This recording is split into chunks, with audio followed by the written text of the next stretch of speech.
So just to announce the beginning, good afternoon. Professor Branko Radulović is starting with his lectures related to public policies. So Branko, the floor is yours. Okay, so thank you, Dragice. Usually I just state that I'm an economist, although I teach at the Faculty of Law, but I'm someone who is also involved in a lot of these practical issues. So I'm helping various governments in developing public policies and preparing strategic documents. And because this is a rather important topic, and a number of governments in the region are now introducing these gender equality issues in their public policy development and generally in the public policy cycle. This is something that I'm now basically doing, not every day, but almost 2 or 3 days per month. I have to devote my time to issues that are related to these public policies and how gender equality is related to some specific measure sections that are related to strategic documents that are adopted by various governments. So generally what I'm going to talk about today, and whenever you want to interfere, ask a question, please do so. I hope that I will, okay, there is a message that someone can, okay. I think that there is no sound because I'm calling online and Ask them again. Okay, can you hear me? Just again? we can hear you. Okay, thanks. Okay, so now it's okay. Okay, so generally I'm going to be someone who is going to introduce you into topics that are related to public policies and gender equality and how gender equality is basically mainstreamed into various public policies, measures and activities in various sectors. And the first part, I'm just going to provide you with a general introduction in what public policy is all about. One definition that I really like, and it's probably opportunistic approach, but still, it's the best thing that I can think of. And then how this public policy cycle is related to gender equality. What kind of tools and issues are in particular sections of this public policy cycle important? And then we'll go through this measuring of gender equality, talk about gender mainstreaming as a major tool, how you basically systematically try to introduce gender equality issues in various public policy aspects, and then tools that are related to this gender mainstreaming, including gender impact or gender equality impact assessment, gender budgeting, gender equality plans, etc. There are more than what I managed to put to this first slide. And then at the very end, we are going to just go briefly through some gender-sensitive policies. A lot of public policies are especially prone to these gender inequalities. So what I'm going to discuss, basically some key issues that are related to social policies, labor market policies, environmental policies, and throughout the lecture I'll try to provide you with a number of case studies and illustrations. What I am always trying to emphasize in this public policy type of lectures is practical aspects.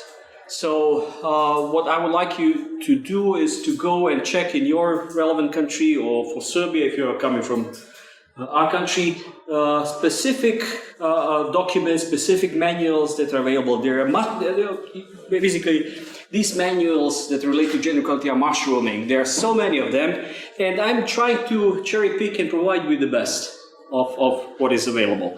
So, what are the learning goals? So, what I would like you to that you should know something about how this gender inequality or equality is related to public policy. What are the main instruments how to measure inequalities? What are the major tools and how they are implemented in Serbia and other countries as well? And then we're going to review briefly specific gender sensitive policies, and this is something that basically those three goals I'll try to achieve, hopefully. So what about the key references? There are two of them. One is basically a chapter that's wrote for this gender competent legal education by a colleague of mine, Vanessa Parejo, from University of Cadiz and myself. And then the second one is toolkit. It's not the newest one. It's from 2017, I think. It's related to OSCE, and basically it's the toolkit for mainstreaming and implementing gender equality. The reason why I wanted you to go briefly through this document is because there are a number of illustrations from various countries, how they adopt this mainstreaming, what are tools that they're using, and obviously throughout the lecture I'll put also several other pictures of manuals and textbooks that you may use. Literature is also available at the very end of this chapter that we wrote, so I'll refer you to this. All right, so what about this introduction? As I mentioned, there are various ways how you can define what is public policy. Basically, public policy is a course of government action. So whatever government is trying to do, trying to achieve, you may call it public policy. But it's not only action, it's only absence of action. So if we want to say that we're not going to interfere, this is also public policy option. So this is how we basically react to specific public or societal problems. So these problems can appear in various sectors, in various places, and whenever government basically acts or doesn't act, this is public policy. So public policy is created, and the major topic if you are a public policy student, then you'll learn a lot about public policy making, public policy cycles. So this is really extremely brief review of several key issues. So basically what we can say is that public policy is a result of political process, and at the very end you will always have either law, regulation, some strategic document, strategy, program, action plan, or some governmental decision, something that basically enables government to act or not to act. And different countries have a different frameworks.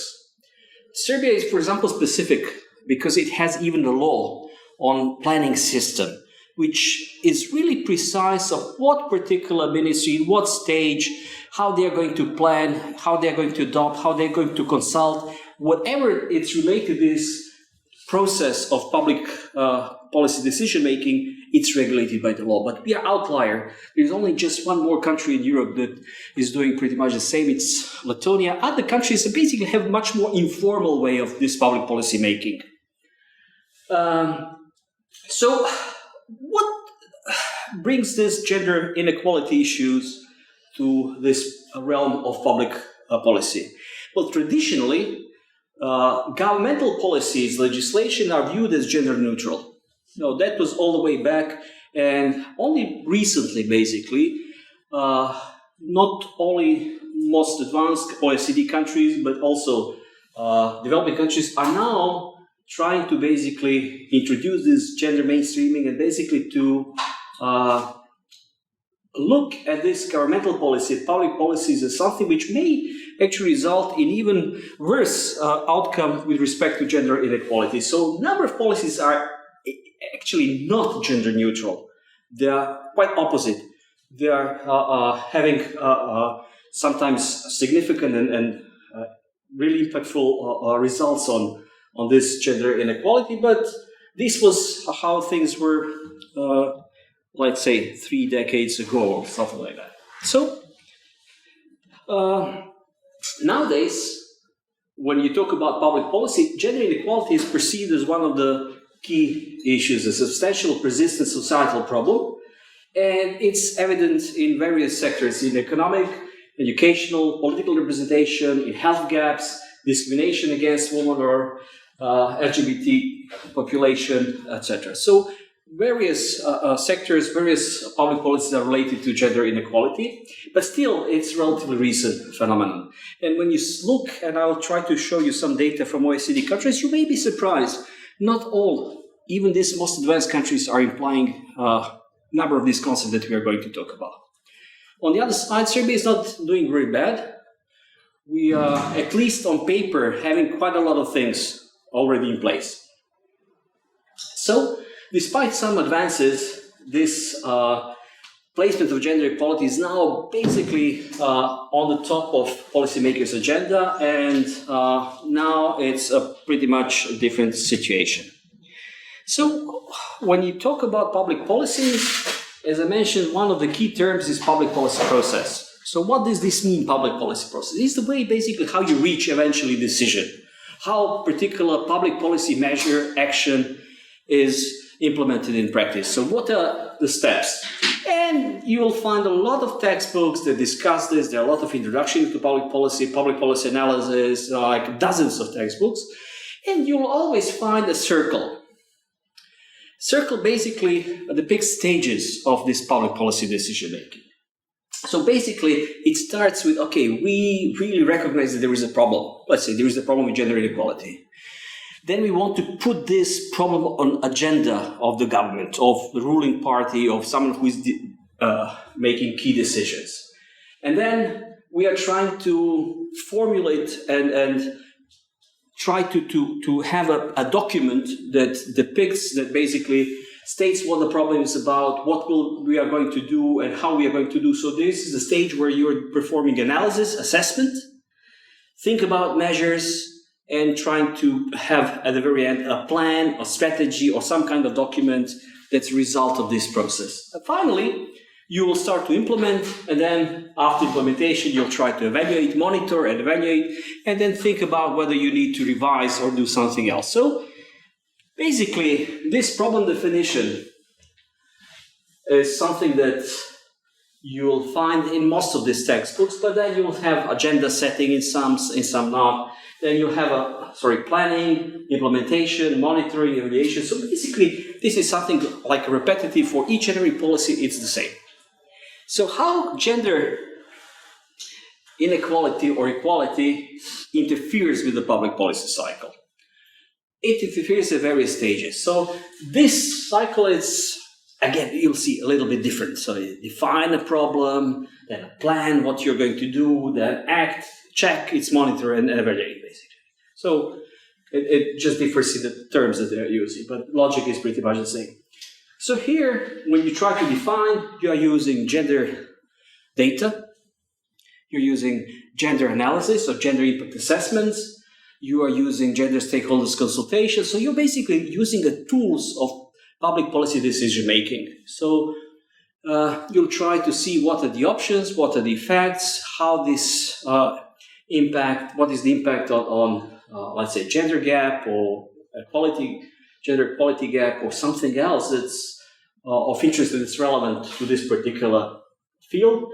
And then you'll start with planning, and you have various other tools that you're going to use. Gender budgeting, procurement, various gender indicators that you're using afterwards for monitoring.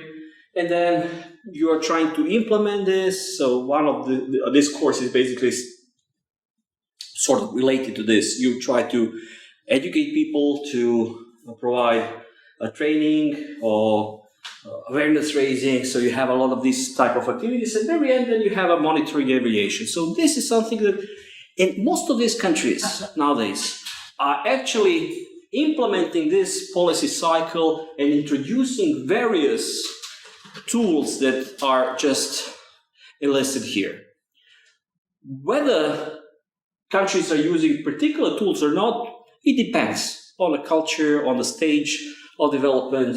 But generally, most of these countries are now trying to at least have gender statistics. So they are trying to track various indicators by gender. So not to just aggregate and provide the result, but basically every time you're trying to disaggregate and provide different kind of data. And you have also, in most of these countries, you have now gender input assessment. How it's applied, it differs. And I'll try to provide you with several examples how in public policy decision making this impact assessment is introduced. They just introduced it in Serbia. So it's less than 6 months that they started to do. And we are now doing, for example, for one law, I'm now doing this gender impact assessment, or we call this test utica. It's a test of impact of particular law on this. And we are also doing this for various strategic documents, for these documents that are providing you with a vision, measures, and everything else that's related to public policy. Also, Excuse me, for yes? which law? For which law? Law on youth. Law? On youth. And also for 2 or 3 environmental strategies. And I'll use this example. There is adaptation strategy that I'm now trying to finalize, hopefully, and there are also green agenda. So those are environmental related public policy documents, but also have this gender component. Most countries do have this gender budgeting aspect. How they apply also differs, and the stage, whether this is just a formal requirement, it also differs. Some are introducing gender procurement requirements, so it means that you are taking into account whether there are some companies who are owned by women or by men, and you are trying to provide some equality in that respect. And then, obviously, this is something that's used in this is used in basically all countries. There's awareness raising, equality training, but monetary regulation is still something that's missing in a number of countries. So, this is a general picture of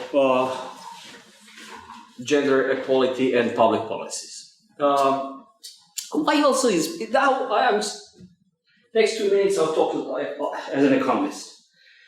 That means that basically I should be also convinced why this is important. Indeed it is. Why? Because greater gender equality actually brings you with a higher GDP, for example, in the long term. Which is not a brainer because you are just more efficiently allocating resources, and you are basically using resources that are available, and this is basically positively influencing long-term economic growth and development. And this is particularly important for less developed and developing countries because these resources are much less utilized in these countries compared to developed countries. So basically, this agenda is much more beneficial in the long term for these countries because they can benefit much more, and obviously it's much more difficult to implement in these countries because of the cultural issues and a number of other things. So you may also say, okay, why we need public policies about gender equality, that deals with gender equality? And one simple answer would be, well, because you can be a rather rich country, but that doesn't guarantee that you are going to have a gender equality. You may be Sweden, but you may be some other country that's also really affluent, but still has a tremendous gender wage gap. You have a tremendous difference in the way how they're treating women and men. So this decrease of gender inequality is not something that's going to happen with the growth, economic growth and prosperity. It's going to remain in the place if you're not trying to address this problem. So this is why these public policies are indeed important, because this problem is not going to be solved by just us being much richer countries, enjoying much higher standard of living. So these public policies are really needed to promote gender equality. So this is illustration. For example, in EU, although we would say, okay, these countries are dealing with the gender inequality much more efficiently, still, in 2019, this gender employment gap was 11.5%. So it means that this is the difference in employment rates of men and women. Even more, the gender pay gap was 14.1%. This is not the topic of my today's discussion, but this is just illustration that this is not just going to be, it's not going to vanish by itself with the economic growth. This pay gap results from various factors, and I think that colleague of mine, Niko Lilić, will talk more. He already had a presentation about this pay gap, but women are much more present in low-paying sectors. That's one. Second, there is a difference in work balance choices. Third, there is this glass ceiling, also that we cannot see, but still there is a pay gap because of this. And obviously, in certain professions, there is a discrimination of women. This doesn't, it differs from country to country. For example, this is nice example. For example, in Serbia, majority of judges are women. In the United States, it's completely different. Majority of judges are men. And this is because of the various life choices that women here and in US are doing. And this is also a cultural issue, obviously. The benefits of working in the public administration or in courts is perceived differently compared to the United States. And also the message at the very beginning that this gender mainstreaming and the way how public policies are introducing gender aspects is not evenly spread. It's actually quite dispersed, and these are instruments that are implemented in OECD countries. So you'll see that some laws and binding decisions on gender mainstreaming and gender equality are basically implemented throughout OECD countries. But then in some other issues like procurement laws, only half of countries are taking into account gender equality aspects. So it's not widespread, and the practical implementation of this tools is quite different from country to country. So I wanted to also, when you are thinking about, because we have, I think, foreign students as well, what would be really good is to try to figure out what is the stage of gender inequality in your country. So you can always take a look at what is actually a gender pay gap in a particular country you're coming from. And then starting from this, you can basically, this is like a first initial thought that can help you to devise certain policy measure that you want to address. But this is like a problem statement, whether there is a problem, how big this problem is, because whenever you are trying to think about public policies, you start always with problem definition. So how big this problem is, and then how to address it, what are the aspects. Then you can obviously go into some specific issues. In gender studies, they like to use this term intersectionality. So basically, which kind of women are particularly more affected? You know, what are the characteristics? For economists, this is generally what we do every day, because we always, when you have equations, econometrics, whatever you do, you always try to figure out what are the particular characteristics of a certain group that are affecting them most. So let's move forward. I'm not going to bother you with all these documents. You know this better than I do. So this gender mainstreaming was basically, it took quite a long time to be implemented. Those are all key documents. So, and then this is probably the most important one, this 1995 Beijing Declaration, that are helping various countries to figure out how this gender equality is important, and then to start to implement and mainstream these gender equality policies. Nowadays, if you think about public policies, most countries are starting with some national planning document or national strategy document. And this national strategy document is, in 90% of cases, related to sustainable development goals. And that means that most of these national documents, that are umbrella documents for all these public policy strategies, basically have to refer to this SDG Group 5, meaning that they are always introducing some kind of gender equality aspects throughout the whole planning system, meaning public policy decision making. So you can basically take a look at the link. So what are SDG goals and how they are measured? What are the key indicators that they are used? So most of these plans, most of these strategies will refer to sustainable development goals. So this is something that would be great for you to take a look at. Oops, sorry. So with development of all various documents, and we have in the article a number of these meetings, conferences that took place that helped this gender mainstreaming agenda to be set and to be integrated throughout the policy cycle in not only at international institutions, but also at the level of national countries. So this basically helped to produce this gender mainstreaming, and this gender mainstreaming is basically how you're going to integrate gender perspective throughout the policy cycle. So we saw a little bit ago what is policy cycle. So gender mainstreaming is basically putting all these things that were aside into this policy cycle and thinking about gender equality. And there are several other important topics that we are going to discuss. One is gender responsive budgeting.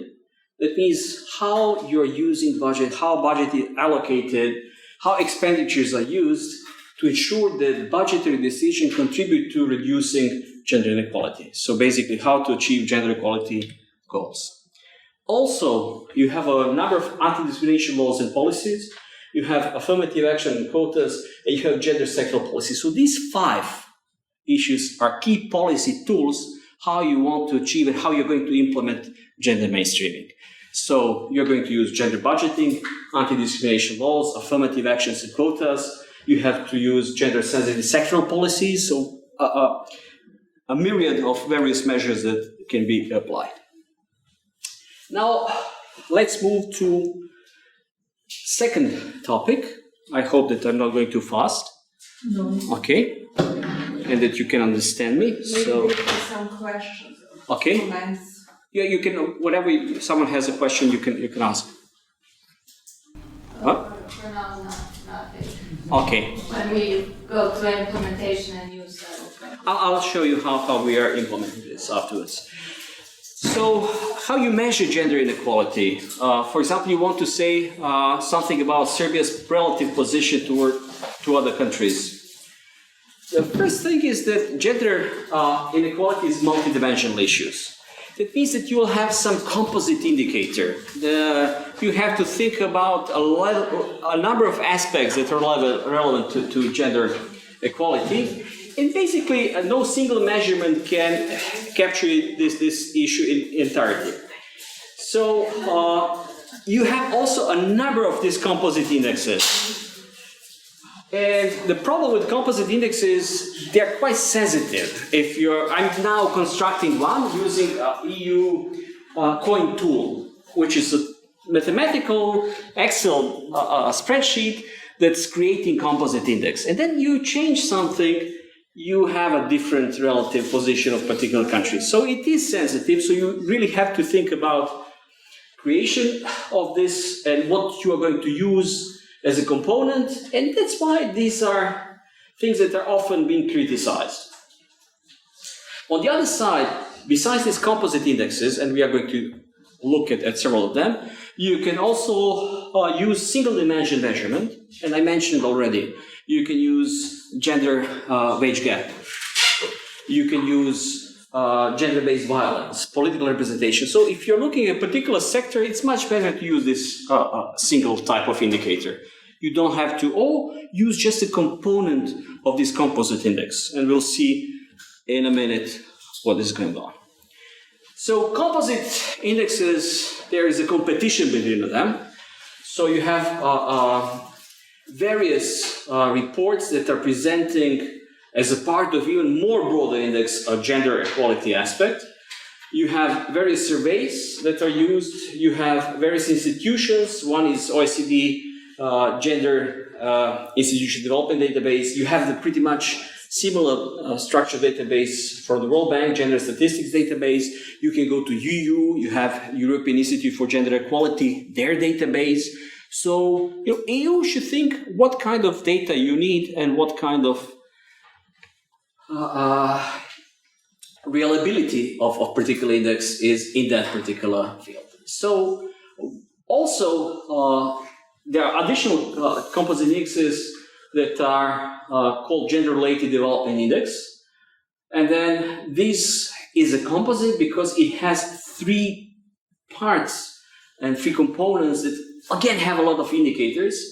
For example, it measures gender differences in life expectancy at birth, gross enrollment, literacy rate, and earned income. So basically it looks at the gap with respect to earnings, gap with respect to literacy, education, and gross enrollment. So basically this is education. And then health-related issues, life expectancy at birth. Branko? Yes? Do you make, for your personal research and analysis, do you make comparisons? And can you... Yes.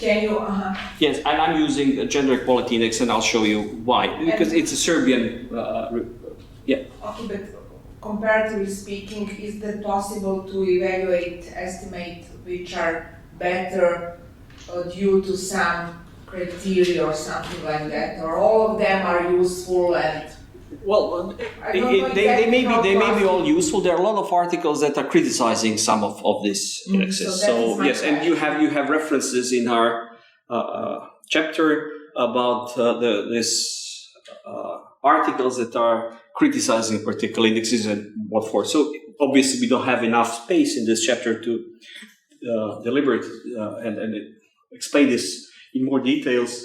But generally, you'll find out what are the pros and cons of these composite indexes. Also, you have gender equality measurement.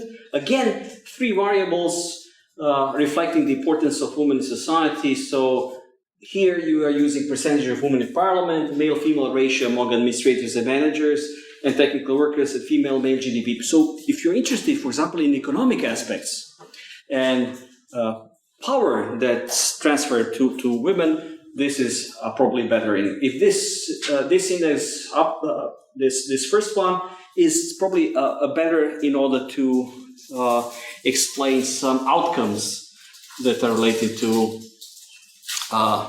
gender inequality.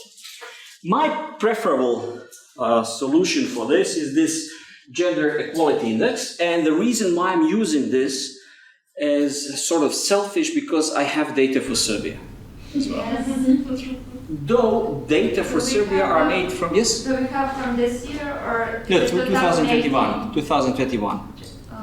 Yeah, Marija Babović from philosophical faculty, her team, I think, in seconds, produced this new, based on European Institute for Gender Equality methodology. So and this is completely comparable. Maria started doing that from 2020 or? No, before. It was, before. I really don't know.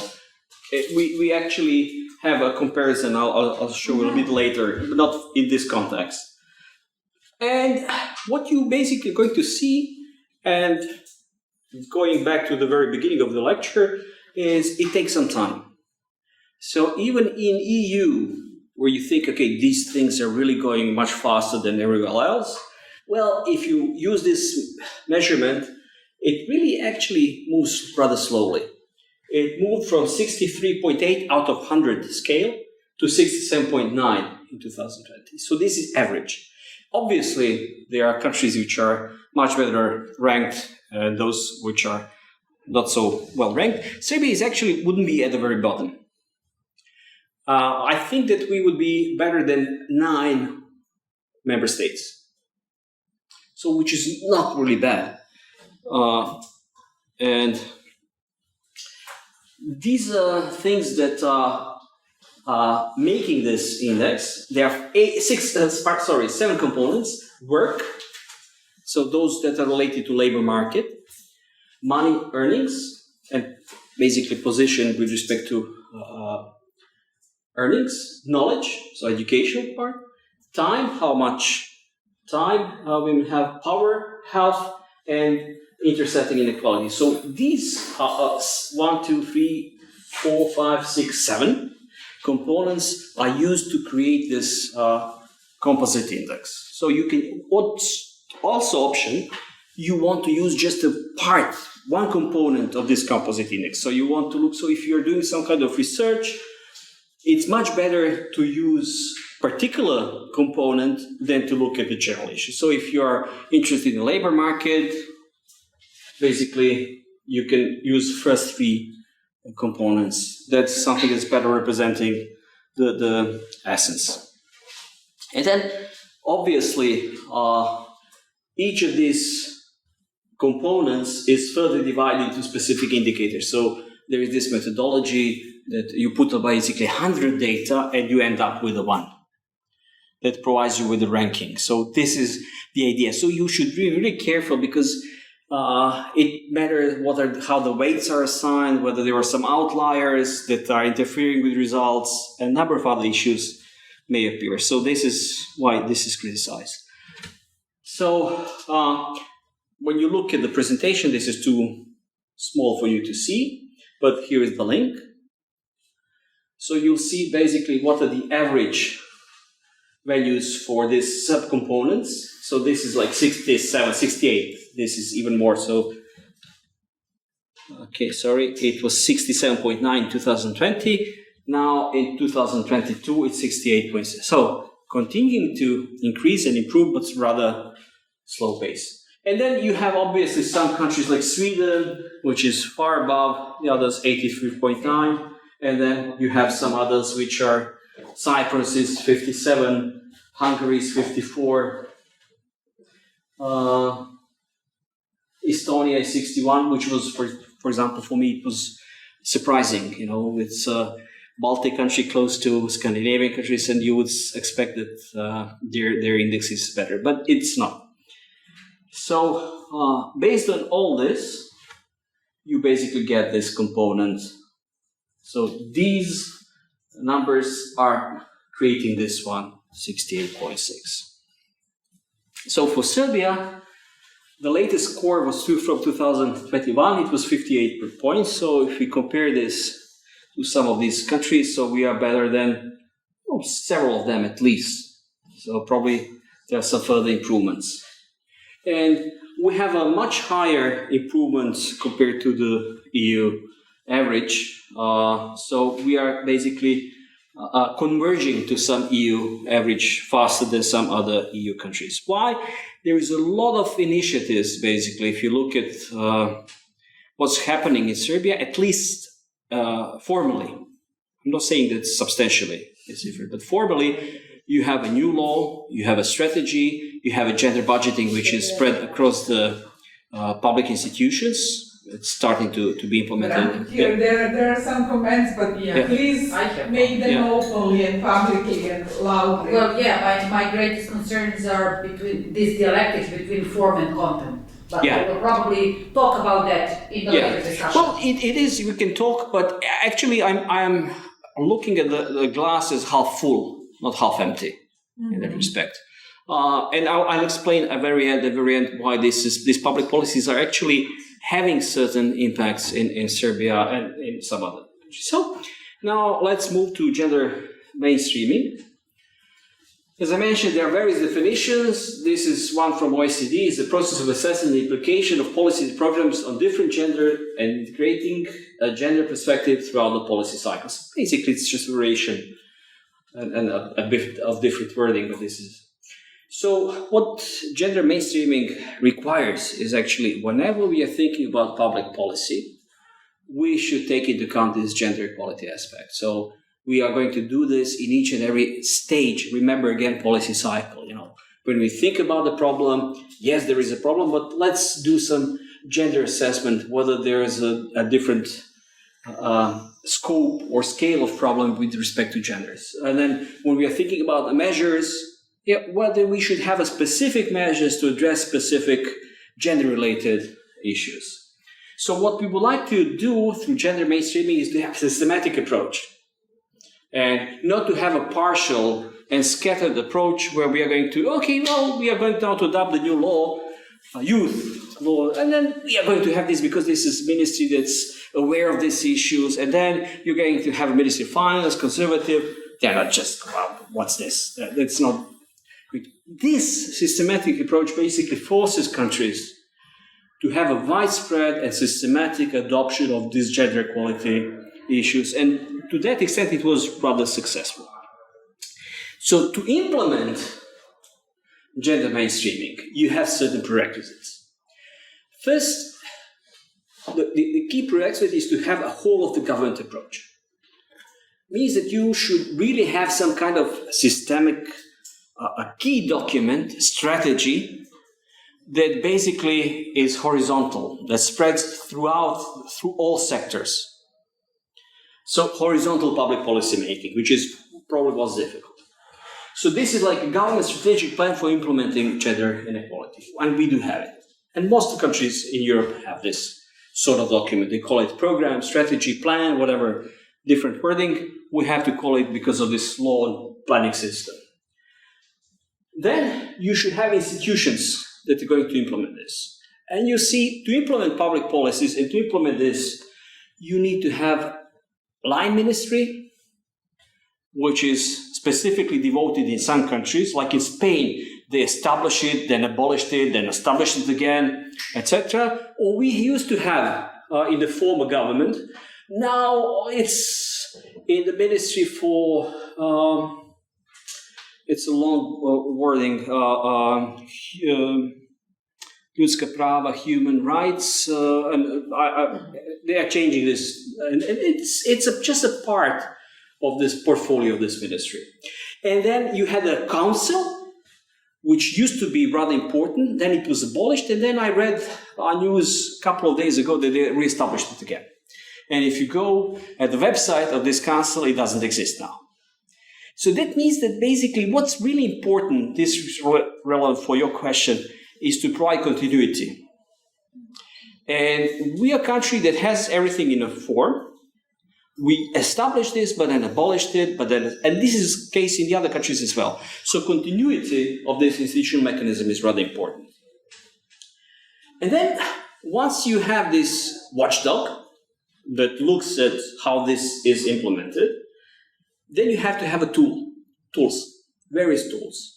How you are basically going to assess whether a particular policy is affecting and what kind of impact you can expect, etc. So basically, you are going to have development of various tools that are allowing you to assess gender impacts of various public policy governments. Once you finish with the tools, you are basically need to ensure implementation. For implementation, you need money. To integrate this, you need gender budget. Gender responsive budgeting, gender sensitive budgeting, whatever. So this is the second stage of how you are basically, whether we have this, yes we have. Law and budget system adopted this like 10 years ago. So we are among countries that are doing rather well. This most formally. Yeah. So are gender quotas helpful? I have this as a separate topic, so we are going to come to this, like 6-7 slides on gender quotas. I do believe they are. And I'll explain again why they are not something which will have a tremendous impact, but I'll try to elaborate my reasoning why I think they are a rather good way to go ahead. Please, they are founding a step. And then you have some other steps. Some of them are not implemented in most of the countries. Accountability for gender equality and mainstreaming, which is probably the weakest part. Measuring progress towards gender equality performance, which is basically related to this whole government approach. If you have a strategic document has to state what are the goals, how they're going to be measured, who is going to measure them, how they are going to be monitored, and at what stage they are going to be evaluated. So this is connected to if this is done properly, you should always think about whether you will have proper indicators that are allowing you to track the progress. And remember all these gender equality indexes and number of statistics, and we are going to refer to some of them later. And finally, you have this complaint appeal mechanisms to protect rights for gender equality. This is not my topic, so this is topic for Dragica, for Ivana, so I'm staying away from this as much as possible. So, So as I mentioned, you need to have some strategic document, which is all-encompassing and which basically is horizontal. And then you have to have a strong institutional framework to ensure implementation. So you are, through this institutional framework, basically ensuring that this strategic document, which is high-level policy document with a vision, goals, measures, is implemented throughout the public administration. And this is implemented through other tools like gender impact assessment, gender equality plans, gender budgeting. So those tools are ensuring the implementation of this high-level policy document. So basically, institutional framework includes this strategic kind of document. It includes a certain responsible body who is guiding the whole process and who is like a champion, this like donor community like this work, who is going to be champion for particular project or document. And then once this is solved, this actually, at least on paper, enables you to state that government has a clear vision for gender equality that is anchored in key government documents. So most countries have this strategy, and probably what I would like you to look at for your respective country, what is the strategic document? For us, they just adopted recently a new strategic document for gender equality until 2030. So basically, this is already in place. So at the very beginning of these documents, they have a pretty much similar structure. Our legislation is much more demanding. So in most other countries, this is like a PR type of document. We are going to be a country that ensures equal access and gender equality, and then you have in other countries, this is much more demanding in the sense that you have really proper structure and you have to commit, you have to put clear indicators, you have to follow and monitor these indicators, you have to report. In our case, Watchdog is Public Policy Secretariat, so to the institution that's tracking what's going on. And you have a set of actions, you're linking this to midterm budget, and basically everything is, at least in paper, it's decent. Maybe all these documents are too long, so I would like them, I would like to shorten them, but this is given. So these documents are putting this vision for public policies, and then this is like a waterfall cascading to strategies and programs that are related to particular sectors. So you are using this in order to devise measures and actions in particular sector. So at the very beginning, you should assess where you are, assess where country stands in terms of gender equality. So these international comparison indexes are useful in that sense, because you would say, Serbia would like to achieve and be like placed at the top 20 among EU member states, or to achieve the value of index of 69 by the end of 2030. So this is kind of commitment. It means that actually you have to implement a lot of measures that are going to push you on this ranking. This may be formal, but still, at the very end, something is going on and you are providing some impetus for some other actions. And then after you assess, you're designing a strategic plan, meaning you are setting policy priorities, you are doing some sequencing of measures, measuring their potential impact, doing impact assessment, and that's what we are going to talk about. So what I would like you to look at with respect to public policies is relevant strategic document for your particular country. In case of Serbia, if you click on this link to Pravni Informacioni System, you'll see how this document looks like. And basically, there are three key components: context and situation analysis, where Serbia stands; vision and goals, where we are going to, what we would like to achieve; and then how we are going to make this happen, measures and actions, so action plan. So this is something this is basically a key strategic document, a key policy document in the country. If you would like to look at EU, also you can go and look at EU Gender Equality Strategy. Here is the link. It's a bit different document. It doesn't have so many data, etc. It's lighter compared to the Serbian version because of the framework, but that's it. So for the exercise, if you would like to think about what we are talking at this stage, you could go and check your country's strategic document, how and what related gender equality related problems this document defines, what are the key goals, how the progress will be measured, and how many measures and activities are envisaged. So basically, this is the key step for you to introduce yourself to and get a big picture of where a particular country stands. So this is the key document for you to look at. Then, second part of institution framework, as I mentioned, are real institutions that are taking care about the implementation and that these measures and activities are spreading throughout the public administration and that policies are being implemented. So we are talking about rules and responsibilities to implement gender equality in mainstreaming. It depends. So again, whether you'll have a specific line ministry who is going to be equipped and responsible for integrating gender equality, whether this is going to be close to the cabinet or in some other ministry, it depends. So there are various solutions. Generally, the rule is the closer is to the center government, COG. It's an acronym that's used in this field quite often. The closer is to the center of government, the better, because that ensures that this agenda will be implemented.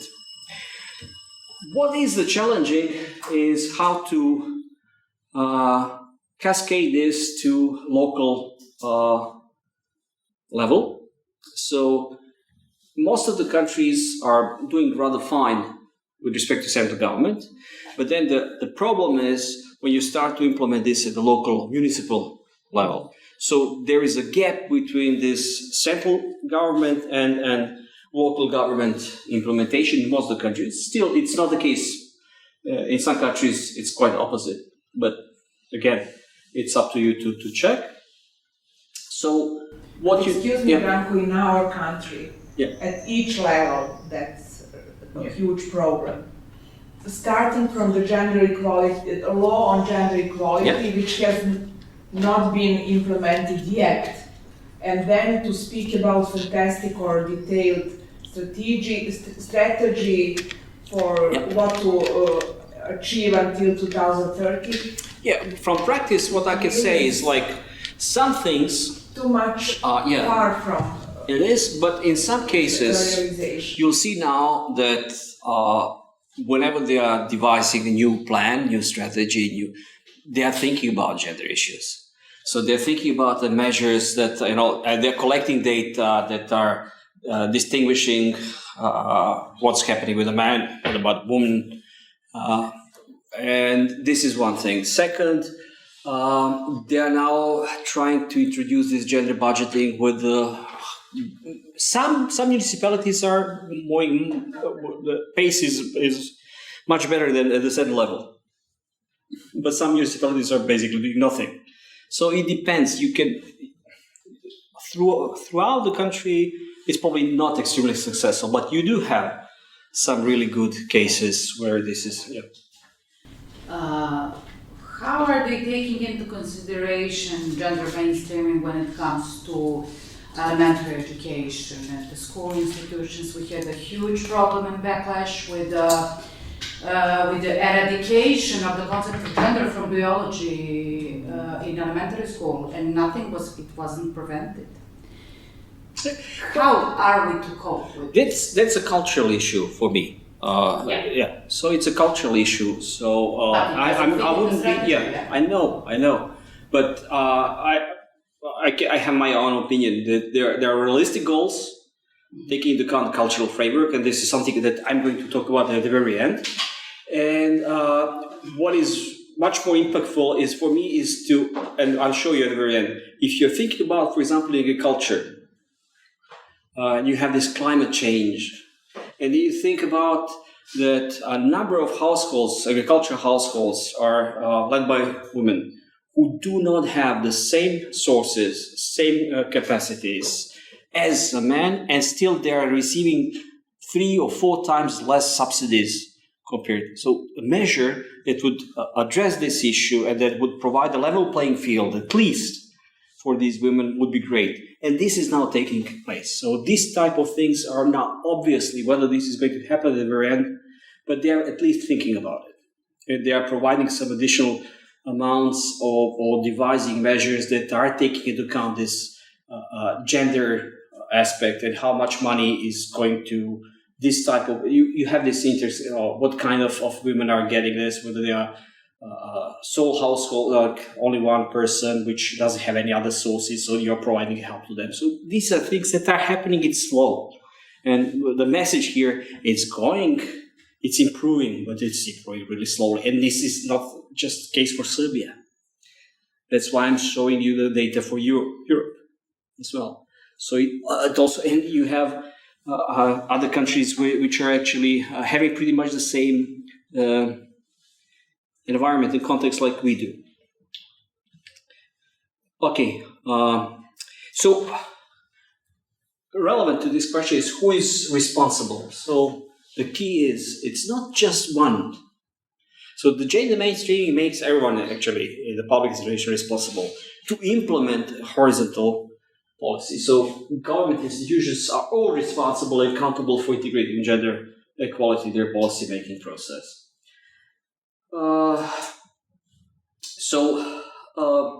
You should also clearly demarcate responsibilities between providing support for internal gender mainstreaming.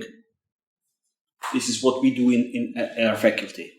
So when Dragica is devising gender equality plan, this is internal gender mainstreaming, basically. It's thinking about gender aspects that are relevant for this particular institution. So this is taking this general picture that's in the strategy, and Dragica is implementing this into it.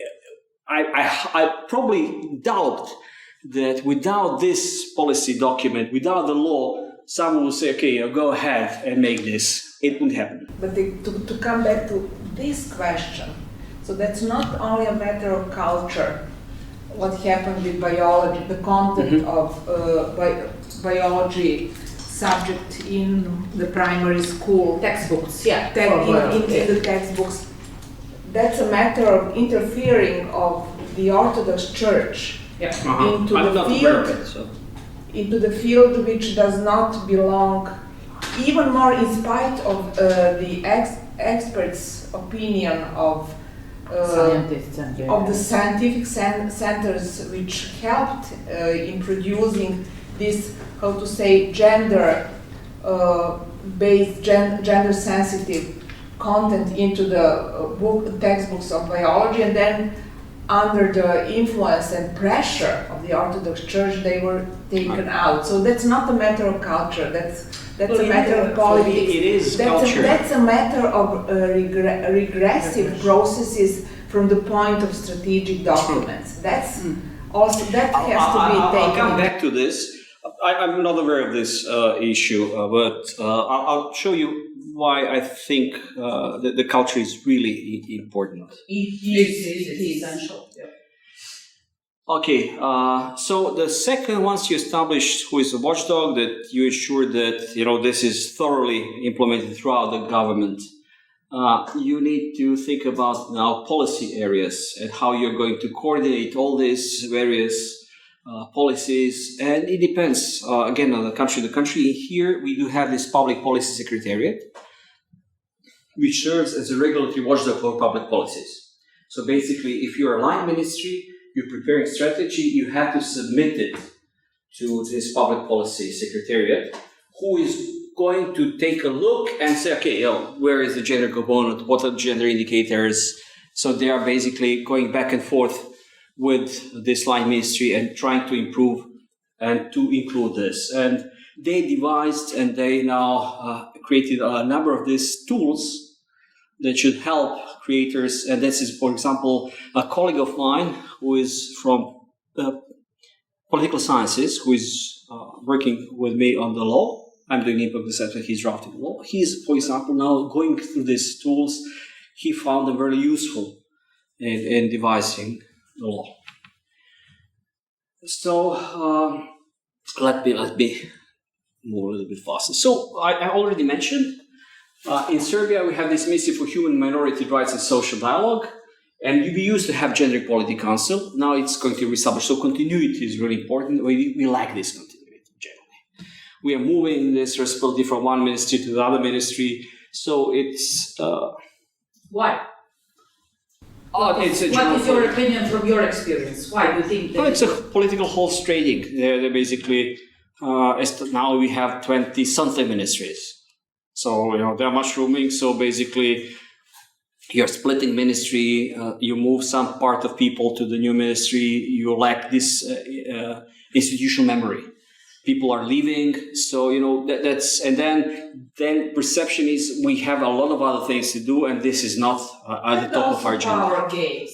Power game, horse trading, political horse trading. So for those who are looking at these slides via WebEx, you can find who is responsible for gender mainstreaming in your particular country. In chapter that we wrote for the other Springer edition that Dragica edited, there is, for example, a story about Serbia and about Spain. So we compare these two countries and look at who is responsible. How this is not only in Serbia, like that you don't have a lack of continuity. You have a number of other countries. So what is the key tool? How you remember policy cycle? We put things on the agenda. So now everybody is talking, every law has this gender aspect, every strategy has gender. So it is on the agenda. So how to ensure that you're opting for adequate public policy measures and how you're going to measure this and et cetera, So this is the key tool, gender impact assessment. So gender impact assessment provides you with a framework that tells you, okay, this is the problem, these are my options, I'm going to evaluate these options, I'm going to choose these options based on assessment that I did, and I'm going to expect this and this impact that I'm going to measure whether I achieve this. So basically, impact assessment is a tool that provides you with evidence-based choices of various policy options. For this, you would need to have some sort of gender expertise, but it's not rocket science. I think with a proper training, average public servant, civil servant would be able to at least take all these things into account. What he would need, and this is the major challenge, is to have gender disaggregated data. So precondition to do a quality impact assessment is to have a proper data. So this IT people would say garbage in, garbage out. So it works for this as well. So center disaggregated data and information are prerequisite for a quality gender impact assessment. So this impact assessment, this is a mantra, evidence-based decision making. So people tell you this hundreds of times in the public. We are doing this because we want to have an evidence-based decision making. Basically, that means that in all these policy cycle stages, you are going to use data, you're going to think through, do some data assessment, use some techniques in order to assess impacts and then to make a decision. Again, decision at the very end doesn't have to reflect impact assessment. So you may have some 10 smartest people who are working on impact assessment that give you with provide you with a document which states everything. Then policy decision maker takes the place and say, okay, I am going to adopt it or not. It is on my top priority or not. So one thing is to have impact assessment, and the other thing is to do what impact assessment states that it is the best. Why impact assessment, even if this is not the case, is important? Because it provides you with political responsibility. Ensures that someone can pinpoint at you and say, okay, well, document stated this, and you quite opposite opted for the other version. So there is some sort of responsibility that impact assessment allocates. You are having a less degrees of freedom, which is rather good.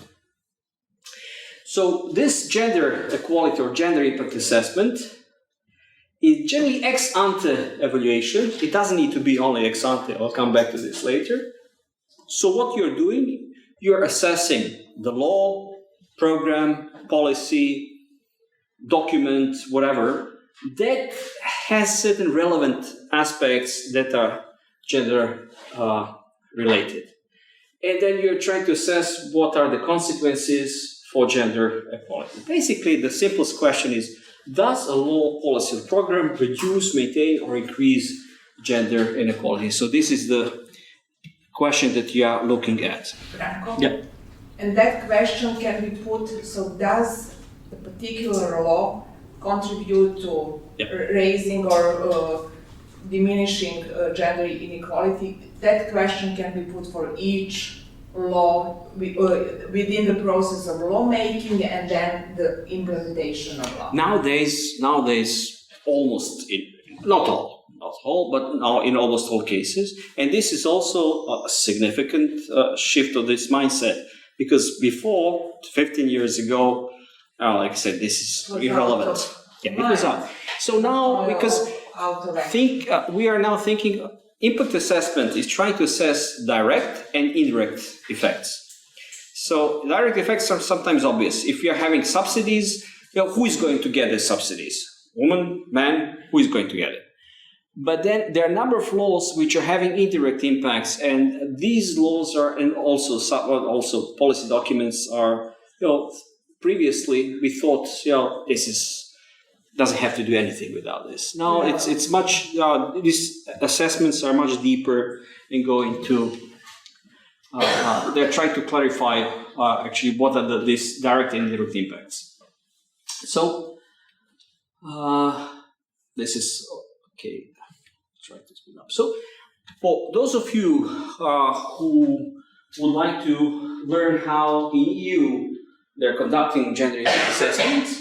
They do have this gender mainstreaming toolkit that's related to gender impact assessment. So for EU, the key institution, I guess it's this EIGE. I don't know what's the acronym. Yeah, so European Institute for Gender Equality. So they have data, everything else. But obviously, my preference is not this document, but I prefer OECD documents. For example, these are things that I'm more keen to use in practice. So, okay. What Dragic asked is basically, the first question is, okay, whether this particular law, policy, measure, etc. Is relevant for the target group, in our case, whether it has as a targets women, men, individuals as legal entities. So basically, what's this indirect effect? You can say, okay, we are providing subsidies to individual households, men, women, so this is direct. But then you can provide it to companies, and then you should think, okay, who is the owner of the company? So this is the second layer. Before that, we were thinking they are just going to give to the companies, not thinking about the ownership of companies. So this was like the case 10 years ago, it was the case. Now it's a bit different. So what we are looking at is direct or indirect effect on women and men, and what are the stages? So Dragic asked every law. So basically, whether this is every law, we are going to look at this relevance assessment, whether the law is really relevant that we need to take into account gender equality perspective.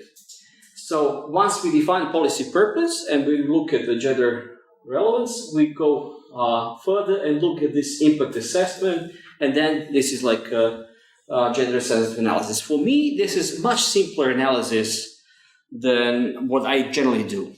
So it's not, honestly, it's not extremely complex. So basically, average civil servant can do it. What is coming afterwards is weighing the gender impact. So basically, you look how these impacts are distributed, and then what would be your findings and proposal how to address these issues. For example, if you have a particular measure that you want to implement, and this affects and introduces some inequalities, then you would need to introduce also another measure that is reducing and eliminating this effect on gender equality. So basically, you would think about this as something that at least provides this gender neutrality, if not affirmative issue. So here I'm not going to go through all of these slides. More than half now, 54. So these are the stages. You can take a look. So this is something that's taken from this textbook. So what I want to show you is how things are, for example, in Serbia. So imagine you're having law or public policy documents that you're thinking about. So you do certain assessments, whether you need to proceed, whether you really want to do it or not. And then at the moment, we have this is going to be abolished in about 2 months. I'm now redrafting this decree. Impact level tests, priority level tests, which are basically nonsense. So this is going to be abolished, and then we're going to see actually what kind of assessment is going to be in-depth assessment or some simplified assessment that you need to take into account. But besides that, there are 2 tests that are now implemented. One is related to micro, small, and medium enterprises. So these are also vulnerable group in respect to business laws and tax laws. But then you're also, for all laws, are using this gender equality test. So if you click on this link, and I'm going to do this, let me check.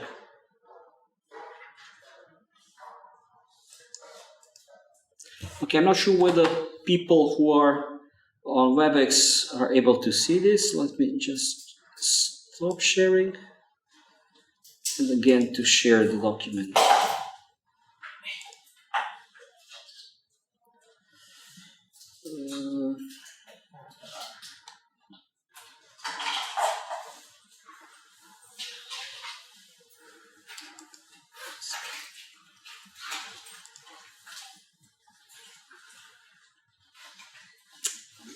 No.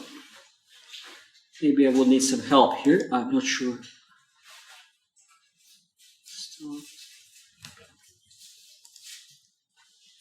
No, I would need to log into. So I apologize. Yes, I think that you should. I apologize. I would have to exit, so it's a bit. What I wanted to show you, this is gender equality impact test. So it's a kind of impact assessment. So you're going to find throughout the very, well, if you look from country to country, the way how they're implementing this differs. General logic is the same. They're going through these 5 stages. But questions that they are providing it's like a gender impact assessment is like a checklist. So you answer the questions, and basically through this answering the questions, you're going to come to certain findings, and then you're going to implement this in the law or not. So basically, if you click here, this is Rodna test rodne ravnopravnosti that's just recently published. So basically, in Serbia, whenever you decide that there is a relevant law, you should do this test of gender equality. Because it's still at the very beginning, and the implementation is just started. I'm not sure that this is really thoroughly applied at this stage, but I guess it will take a year or 2 years for Public Policy Secretariat to ensure that this is appropriately implemented in practice. Other countries, if you would like to see how they are doing that. So with this test and that list of questions, you check the lawmaking Exactly. and law implementation. Lawmaking. This is ex ante. It's ex ante. You are checking lawmaking. What will happen if? So whether this particular law is relevant, how it affects, whether you introduce certain measures to diminish negative effects, how you can improve gender equality. So there are a number of this particular, there are like 3 pages that are guiding you through the... Guiding you through, Yes. you reconsider the whole law, exactly. draft exactly. of the law in order to make it better from this perspective. It took some time for this final version to appear, like a year and a half, because they really want to have a proper product, and it's a really decent one. You have also guideline how to implement this gender impact test. So other countries have different tools which are pretty much similar. In Canada, you have gender-based analysis plus. In New Zealand, online gender analysis tool. So they are providing you with various tools to help you with mainstreaming gender. Just to ask you something, because I read one very interesting manuscript, again, idea published, that scrutiny, lawmaking scrutiny. And there is spoken about the necessity that the parliamentarians be educated for that process of lawmaking from gender perspective. Is that combined, or does it should be? I'm not sure what's going on. I doubt that even with the proper impact assessments that were introduced quite some time ago. And then who are those to do gender experts? Gender impact assessment, and what about parliamentarians? It's not experts, it should be prepared by civil servants. Because it's not that complex, basically. It's not like a cost-benefit assessment of some kind of law which has tremendous impact. So this is a little bit different. It also, it's guiding you what kind of instruments you can introduce in the law to reduce gender inequality. So unfortunately, I cannot open it, but you can use the link and look yourself. So the second step, remember, we have this gender impact assessment. What we are now going to do, ensure that we have enough money to implement all these measures that we adopted, that we thought that they are the best way to go. Okay, so gender budgeting, as I mentioned, next step to integration of gender mainstreaming. Basically, it links the budgetary process with the policy-making process. So, introduction of gender-sensitive budgeting should provide you with information on whether you have enough resources, what kind of resources you can dedicate and allocate to particular measures, and then what you can do to improve resource allocation to achieve more gender equal outcomes. So it's my perception is this is still a bit formal exercise. It's good because it allocates, once you have a policy measure that's related to gender equality, what is good is basically at least ensures that you have enough money. But still, whether this is something that will bring us some tangible results in near future, I'm not sure. This is, I have a mixed feelings about how this is implemented, not only in Serbia, but throughout. So you have several types of this gender budgeting. You can have ex ante, you have concurrent gender budgeting, you have ex post gender budgeting. So you can revise and see whether your budgetary allocation to this particular gender measures to address gender equality were really effective or not, whether you efficiently use resources and also this is ex post gender budgeting. It's like you're revising and making a change in your policy decision making. So interesting, we have this now project Horizon that should help both our faculty and one municipality in Serbia, basically in neighborhoods, Starigrad, to develop Horizon project. So we are trying to help ourselves and municipality to develop first gender equality plan, revised, because we do have one, with much more details, and then to have a budget which allocates enough sources to address all these measures that we have. And we saw, for example, several universities' plans. Some of them I was really impressed with. the level of detail, Alicante had a really incredibly detailed, it was like Which universities in Alicante. Alicante. Horizon Consortium. But in general, the university in Spain, they have a really good developed gender plan. In Italy, we are in the medium, not so developed. They have they have three plan now. They can't hear you, but if you For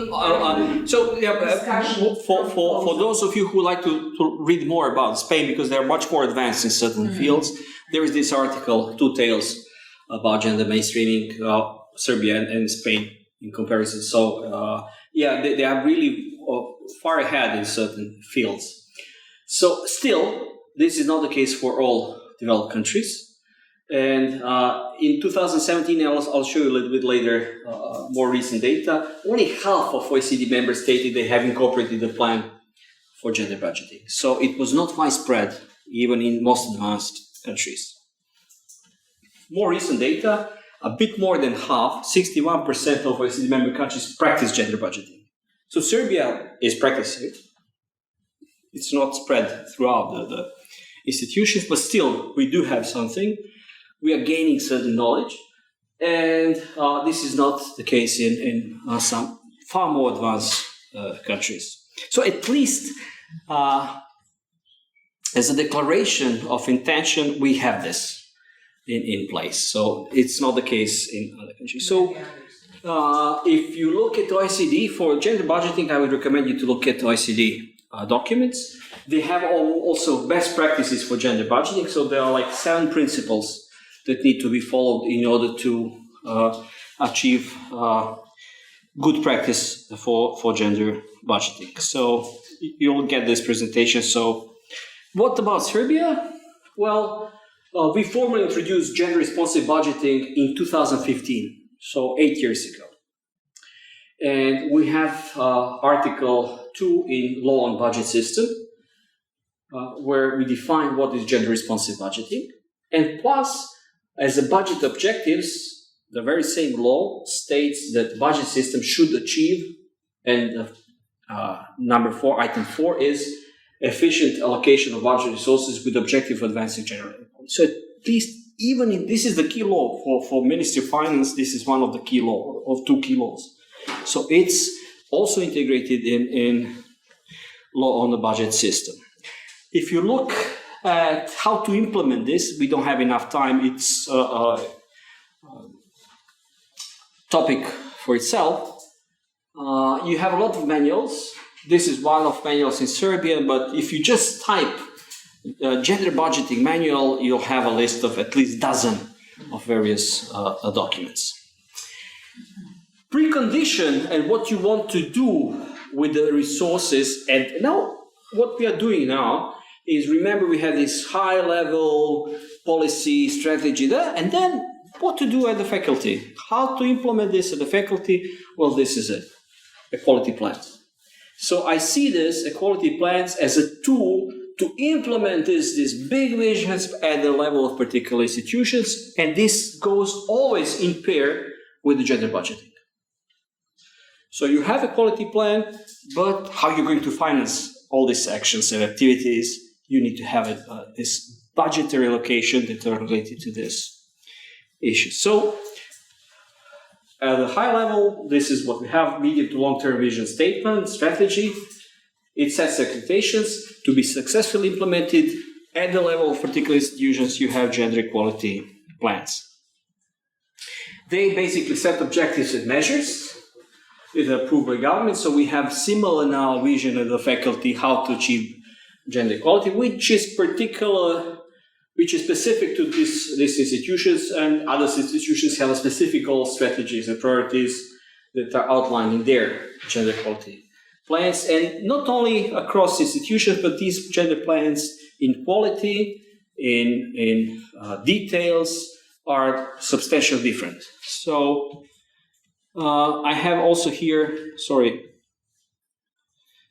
case studies. So this is, for example, a plan that's adopted by Public Policy Secretariat, which is like a institutions that's leading the whole process in Serbia. But here is, for example, a case for University of Vienna. So you can basically take a look and compare how these two countries differ in the steps. We are much more formal, though this Vienna is also declaratory quite a lot. So Alicante that we saw is much more precise, and it has extremely well and profoundly prepared measures and activities. So as with the impact assessment, equality plans also are documents that are basically, in most of these countries, prescribed. They have a specific forms that you need to follow, not always, but you have a lot of manuals how to prepare equality plans, what questions you should answer to, etc., etc. So all these tools that I'm talking to you about you have a vast number of various manuals and toolkits that you can use, and you can get more acquainted and become familiar with how to implement. Especially if you're thinking about doing business in this area, this is something that you really need to be familiar with. So, okay, steps. You can broke these steps down into different stages. You basically, for example, in the case of our faculty, we should assess what is the status quo, what is the current situation in faculty. We have to collect gender disaggregated data. So Lydia and myself with Dragica and Ivana, we are going to collect all this data, trying to basically look at various procedures with various problems that we are facing, processes, etc. We are going to critically review them to detect gender inequalities and their causes, and then address in our gender equality plan how to address these issues. We also want to be really clear and have specific indicators. We call them SMART indicators: specific, measurable, accountable, or acceptable, reasonable, and timely bound. So these objects should be set in that respect, and then we should also depict how we are going to monitor and evaluate. So these are steps that we need to follow when we prepare this plan. So finally, we already mentioned all these indexes. How you're going to measure progress towards gender equality performance. This is related to monitoring and evaluation, especially monitoring. Means that you should always have a comprehensive collection of this gender or sex disaggregated data. You should have statistical evidence on the impact and progress towards gender equality. So basically, whenever you have any kind of public policy document, any kind of law, you should state explicitly how you're going to monitor, what indicators you're going to collect, who is going to collect this, what will be the repetition in the respective period, how often you're going to do this, and how you're going to report, and to whom. And once you have this, then your life is much more easier. The problem is that gender disaggregated data are non-existing in a number of areas. So it sounds easy, but in practice, you ask, for example, I'm now working for, let's say, it's Directorate for Agricultural Payments, Uprava za Agri. They don't have it. So you first need to establish the whole system that someone is going to tick the box if this is a man or woman who is receiving subsidies. Branko, I have to admit that we here in the Faculty of Law still do not have the gender sensitive statistics. Structurally, how to say, stated. Oh, we are going to establish it. Oh, right. Of course we are going to establish, but the way how I managed to get gender sensitive statistics, at least as the initial phase of that, was going through one to another data by myself. or by the help of some Yeah, administrators? because we should have a system, or systematically introduce this, and not ad hoc. You know, like, yeah. So this is something that we need to talk about. I don't know what would be the proper event in place, but it's a topic that deserves attention. So finally, if you go through this policy cycle, at the very end, you need to ensure that there is someone who is accountable, and you should put in place monitoring evaluation. That means that you have to have a watchdog who is taking care and looking at all these statistics, who applied, how many institutions introduced gender equality plan, how many municipalities introduced gender equality budgeting, gender responsive budgeting. These data we may have, we may not have. But it doesn't mean that they are not existing. Yes. For example, you have a permanent conference of cities and municipalities. They collect a lot of data. So if you look at the municipalities, not only statistical office is relevant, but also other stakeholders may provide you with adequate data. So with this, basically, we finish this general story, how you're mainstreaming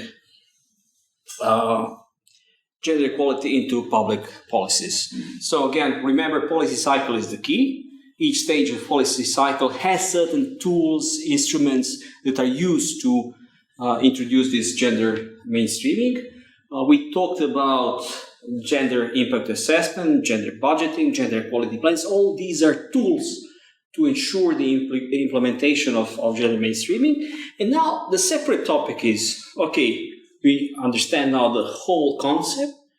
What about specific sectors? Second part of this lecture is related to gender-sensitive policies. So in the program, you saw that there is environmental specific sections. I'm going to talk about this, but what you should bear in mind, this is just one sector which you have, where you have substantial implications of gender inequalities, but it's definitely not the only one, and we are trying to cover all of them, most of them. So some of these things that I'm going to talk to you about, you already heard something from other lectures. Because this may be related to specific fields of law, like Lubinka, I don't know whether she already lectured. Her lecture will be the last one. Okay, so she's going to talk to you about some of these societal policies, so social policies for gender equality. They are most prominent, basically. If you think what kind of policies are key for gender equality, those are social policies. So why? Because they deal with problems related to family, reconciliation, work and parental leave, also equal access to society's goods and services. Second, they are related to labor market, equity in the labor market, wage gap, employment gap. So all of these are rather important. And then the third one is related to protection against gender violence, discrimination based on gender, ethnicity, etc. So this is something that's related to this societal policy. At least this is how, in a public policy fields, you can make certain distinctions. So first group of policies are family and work-life balance policies, public policies. So basically, until 1960s, this dominant welfare model was rather patriarchal, and it was kind of it legitimized an equal allocation of responsibilities and overburdening of women in the family sphere. So it was like a traditional patriarchal approach. It perceived women as a primary responsible for household care, transmission of values, morality, basically everything that's related to child development, etc. And this is substantially changed. Nowadays, basically, you are trying to address these issues by establishing childcare facilities, daycare centers, home care. So all public policies that are related to this are tremendously important for gender equality because they are prerequisite for women having the level playing field and being exposed to the same opportunities as men. So you'll hear much more from Ljubinka, I guess, about the legal aspects of maternity leave, paternity leave, breastfeeding, paid other ways of how you can provide paid leaves, economic benefits, etc., etc. For economists, these are really important. So you'll have a number of studies which are basically looking at monetary effects and wider societal effects of these policies and their contributions, both in economic improvement situation that is empowering women, and also everything else that's related to improving their, Today, family policies that promote gender are based on two main premises. The first is that it's not only family members who are capable of providing the best care. So it's not only mother and father is working, mother is taking care. So someone else can also provide really good care. The second is that family care is a source of enrichment and satisfaction for the people involved. So those are now changed concepts, and it took some time, and it basically evolved since 60s. And family care to involve also fathers exactly. and partners. Both. Still, if you're thinking about limitations, so what should be something that we can improve in Serbia with respect to this type of policies? We should think about whether we have enough resources dedicated to this. So whether there's insufficient supply of public services for daycare, for everything else that can basically use to improve, to remove gender inequality. The second, how strong is the social network of support and favors? What we can do about this? Whether we are paying sufficient attention to the needs of increasingly diverse families. So it's not the same as it was like 30 or 40 or 50 years ago. So those are certain limitations. So someone who is thinking about public policies, those are topics for him to think through when he's devising policy measures, when he's devising laws, whether some of these limitations can be eliminated. In the labor sphere, you have a number of public policy measures that should increase equality. Generally, women still suffer from disadvantages. I'm not going to, this is now Nicola's topic. So my topic is like a really broad, so I'm trying to interlink with each and every of the lectures that are going to come after me, or they're already talked about their topics before. So this is something that should reduce this wage gap, ensure equal pay in all sectors and professions. How you can promote women access to paid work and female employment promotion. Recently, for example, a colleague of mine from Faculty of Economics, Gordana Krstić, and myself were doing research on shadow hidden economy. And one topic is, to what extent women are more involved in shadow economy. Why? In which sectors? How you can devise measures to reduce their exposure to shadow, to move them to formal sector, because then they will have a much more secure jobs, better ways to utilize benefits, etc. So these are, for example, topics that are related to labor sphere, and there are again a lot of studies, and there's one excellent book. It's also references in the chapter that we wrote. It's called Public Policies and Gender Equality, similar to but it's economics. The author is economist, and it's a bit different approach. So it's much more empirical approach compared to our chapter, and much more, let's say, outcome-based. If you have opted for this measure, what is the outcome? What is the so it's much more let's say, empirical and economically oriented. But it's excellent textbook. I think it's printed by Oxford University Press. So again, here you have limitations. These policies are limited to particular areas or sectors of the labor market quite often.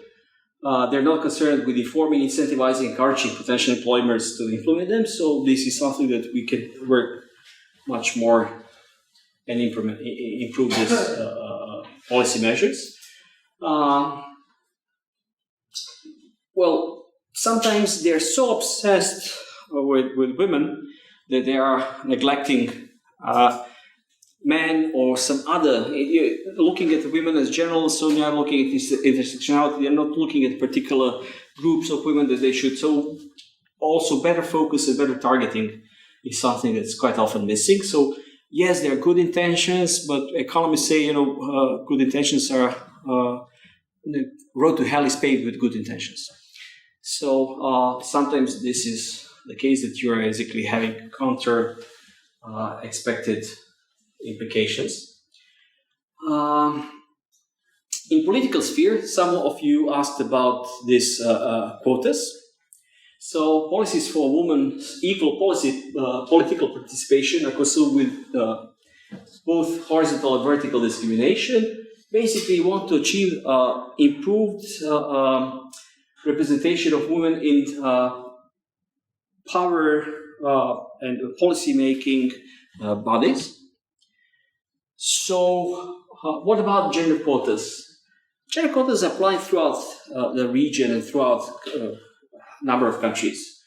They were basically primary mechanism to address the underrepresentation of women. So, if you look back in Milosevic's time, in the parliament, we had less than 2% of women in 1991, first democratic elections. So 2% out of 250, it's 4, 5. It improved during the 90s, but only after quotas were introduced in 2002, requiring a minimum of 30%, now it's 40%, they increased it, the participation was rather low. Why I believe quotas are not resolving everything, but why I believe that they are rather good mechanism. First, let me go here. Okay. They really ensure high participation, at least formally. But then it also translates into government. Means if you have a parliament, now if you look at the structure of Serbian government, you have quite a lot of women, almost 50%. But that is the main cause of, how should I say, some discussion within the opposition against this like form versus content. But if you have women at these positions, eventually they will set the agenda and this gender mainstreaming will be important. But that's controversial in a sense that so this is not only the matter, these quotas are important, I agree with you. So, but that's not only a matter of quantity, but also a matter of quality in a sense. What kind of ideas, whether those politicians, those women introduced into the political realm, whether they will. There is always self-promotion.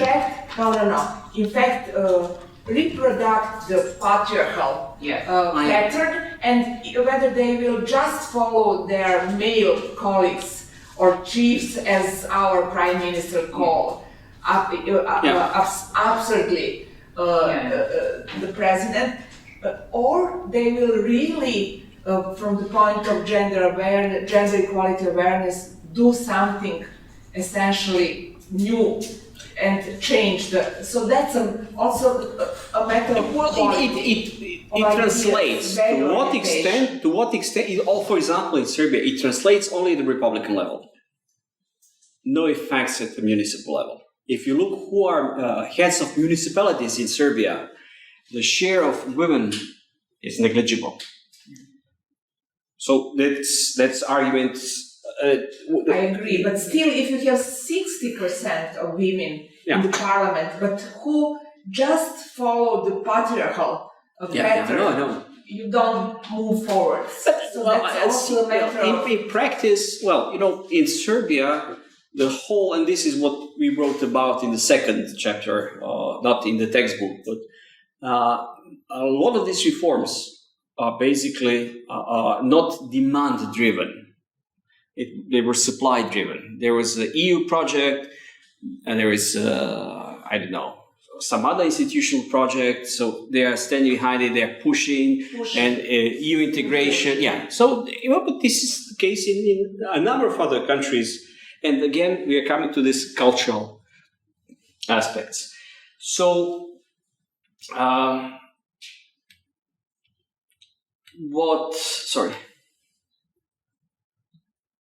you can basically look in much more details. In the second paper that we wrote is basically we try to compare what's going on now, and then what's really interesting. The law states it should be 40%, and actually it's not 41. It is exactly 40%. So this is indicative, the law states, and we are not 45. Why not 50? There's no threshold in that sense. It should be at least 40. So, okay. So why I'm a bit more optimistic about it? It takes quite some time, but long run, in fact, if you have women at these positions, honestly, I believe that they are going to take this much more seriously, and they will seize this opportunity and try to at least some of them. I'm not saying that, but 10% is better than that, What would I like to say as a pro thing with this, because I was criticizing now, but the thing is how I see it as a long run effect, as a huge benefit, is that people looking at that will normalize women as the holders of political power. So it will be normalized in our society, exactly. Which is what I see as a long-term effect. Yeah, actually, we were going back into history. Some of you were too young, but Serbia was among the first countries that had a female prime minister. Milka Planinc, all the way in the 80s. Yeah, so we were not that bad, even in 80s. Of course. Yeah. Again, I'm not going to talk about this, but this is just a couple of slides that you may take a look at about diversity, anti-discrimination, anti-violence policies. Again, they have certain limitations. So what we wrote in a paper, what are limitations of this kind of policies? And now I'm coming back to the cultural issues. Because we compared Spain and Serbia, and on this side you have comparison of this gender equality index. Remember, they have 7 different components: work, money, knowledge, time, power, health. So these are components, and these are cultural traits of Serbia and Spain. Some of you heard about Hofstede. He passed away 2 years ago. He was actually one of the most quoted social scientists. It's a Dutch guy who was writing a lot about the dimensions of national culture. And you have, for example, power distance.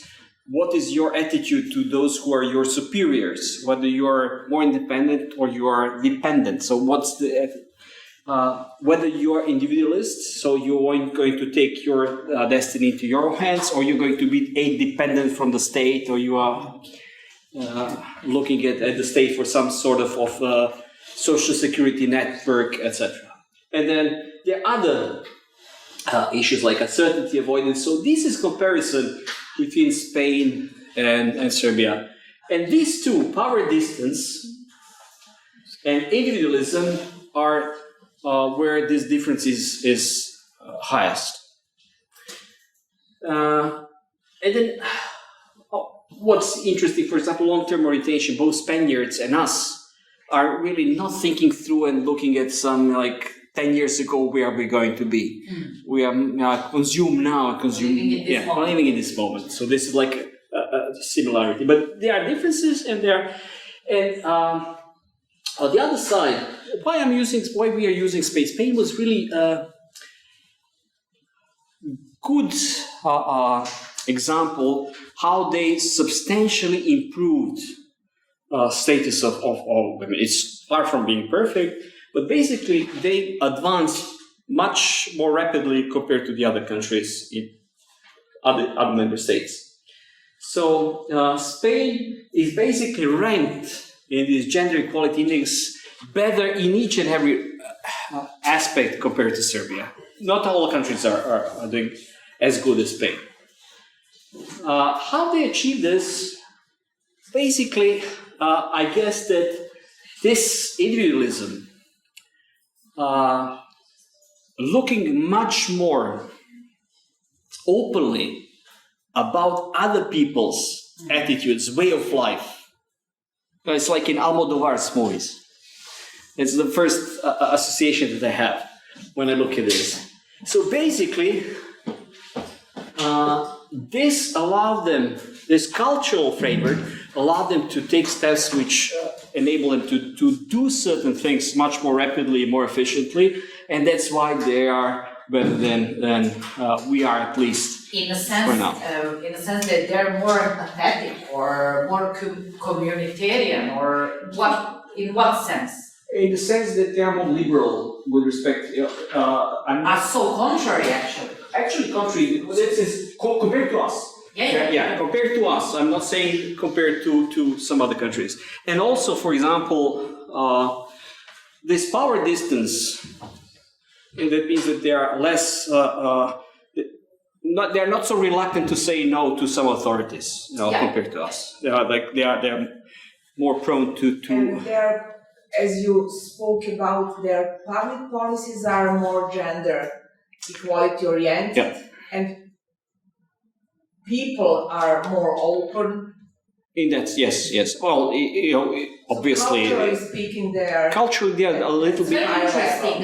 Taking example is, we have Spain is Mediterranean culture that has that codex of honorability. And Catholic country. It's Catholic country. So it has, it's really interesting. I will read this because it's like revelation for me. But So, and then finally, that's what I just wanted to mention. I thought it's an interesting topic. Unfortunately, we were not allowed to use this graph, so you're not going to see this in the textbook, in the edition.